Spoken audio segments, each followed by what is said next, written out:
Once upon a time, in a kingdom nestled between lush green hills and sparkling rivers, there lived a humble servant girl named Elara. She worked tirelessly in the grand castle of King Alaric, where her days were filled with sweeping floors, preparing meals, and tending to the needs of the royal family and the nobility. Despite the demands of her duties, Elara found solace in the company of her spirited cat, Miri, who followed her everywhere, providing her with companionship and a sense of security.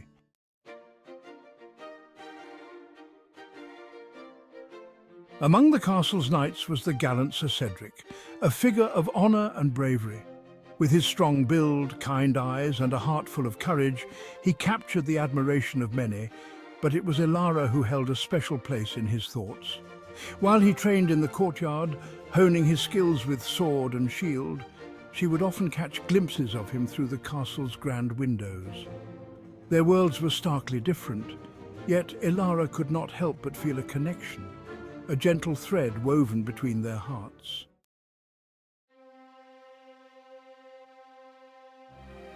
One sunny afternoon, as Elara was cleaning the castle's expansive gardens, she noticed Cedric practicing nearby. Miri, ever curious, darted toward him, prompting Elara to follow. As she approached, Miri playfully batted at Cedric's boot, and he chuckled, bending down to scratch the cat behind the ears. "Is this little creature yours?" he asked, his eyes twinkling.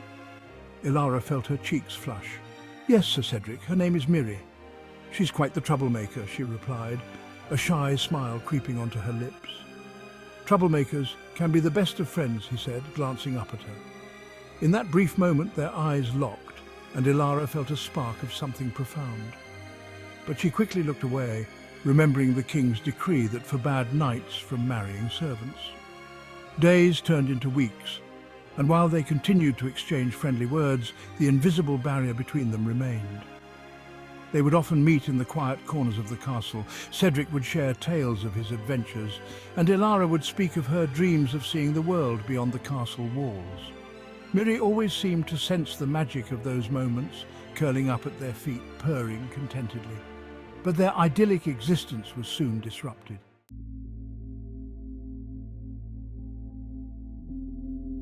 One fateful day, news arrived that a neighbouring kingdom was threatening war. King Alaric summoned his knights, including Cedric, to prepare for battle. The atmosphere in the castle grew tense, and Elara's heart sank at the thought of Cedric being in danger. They shared a fleeting moment in the courtyard before he departed, their hands brushing together for just an instant, a silent promise of hope lingering between them. As the days stretched on, Elara poured her worries into her work. She tended to the castle gardens, praying for the safe return of Cedric and the other knights. Miri remained by her side, offering comfort as Elara looked out at the horizon, longing for news. The castle echoed with hushed whispers about the impending battle, and Elara's heart ached with fear.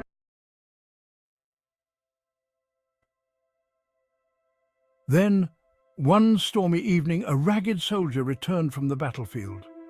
The castle erupted into a flurry of activity, nobles rushing to hear news.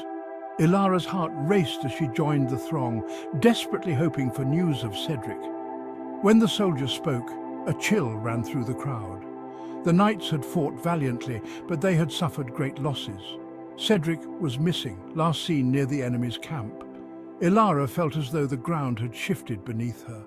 The weight of despair threatened to crush her spirit, but she refused to give in.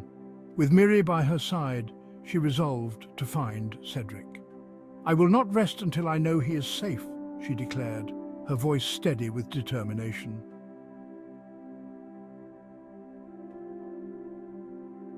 Under the cover of darkness, Elara slipped out of the castle with Miri following closely. She ventured into the wilds surrounding the kingdom, guided by a flicker of hope and the bond she shared with Cedric. As she journeyed deeper into the woods, she encountered challenges that tested her strength and resolve.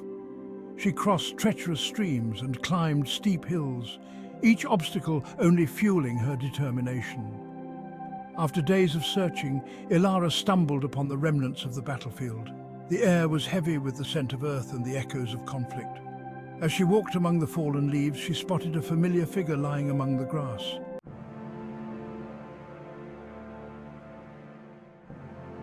Heart racing, she rushed to his side. It was Cedric, bruised and battered but alive. "Elara," he whispered, his eyes fluttering open as she knelt beside him. Relief washed over her as she took his hand, feeling warmth and strength in his grip. "I thought I'd lost you." "I came to find you," she said, tears of joy streaming down her cheeks. "I couldn't leave you here." With great effort, Cedric rose to his feet, leaning on Elara for support. Together, they began the journey back to the castle, their spirits buoyed by their reunion. As they made their way through the dense forest, they shared stories of their hopes and dreams, reminding each other of the life they longed to build together. But their path was not without danger. As they neared the edge of the woods, they encountered a band of mercenaries who had taken advantage of the kingdom's turmoil. The men, rough and unscrupulous, saw Cedric's armor and assumed he was a wealthy knight. They demanded he hand over his belongings. Elara's heart raced, but she refused to let fear take hold. "We have nothing of value," she said boldly, stepping in front of Cedric. "We are just travelers seeking refuge." The mercenaries laughed, but one stepped forward, eyeing Elara with interest. "A pretty face like yours could fetch a nice price," he sneered. Cedric tightened his grip on his sword, ready to defend her. "You will not harm her," he growled, stepping protectively in front of Elara. Just then, Miri sprang into action, darting between the mercenaries' feet and hissing fiercely. The sudden movement caught them off guard, and in the confusion, Cedric seized the moment. "Now, Elara!" he shouted, and together they fought bravely, leveraging the element of surprise. With determination, Elara wielded a fallen branch, striking one of the mercenaries while Cedric fended off the others. They worked in harmony, relying on each other's strength and instincts.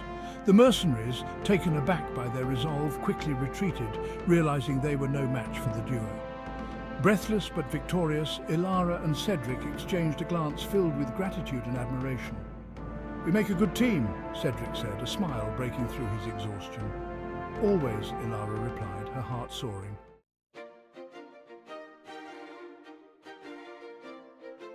As they finally reached the castle, they were met with cheers from the guards who had been worried about their safety.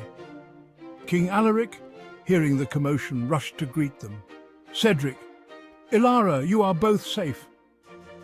His relief was palpable, and he listened intently as they recounted their harrowing journey. Impressed by Elara's bravery and the bond she shared with Cedric, the king felt a sense of pride. "You both have shown remarkable courage in the face of danger. Your love is a testament to the strength of our kingdom."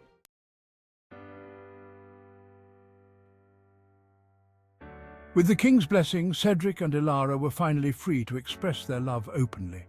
They were married in a grand ceremony, celebrated by all the knights and nobles. The kingdom rejoiced, the air filled with laughter and music, and Miri basked in the attention, the ever-loyal companion of the couple. As they stood hand in hand, gazing out at their friends and family, Elara and Cedric knew that their love had triumphed over adversity. They looked forward to a future filled with adventure, knowing that together they could face anything that came their way. And so Elara and Cedric lived happily ever after, their love becoming a beacon of hope for all in the kingdom.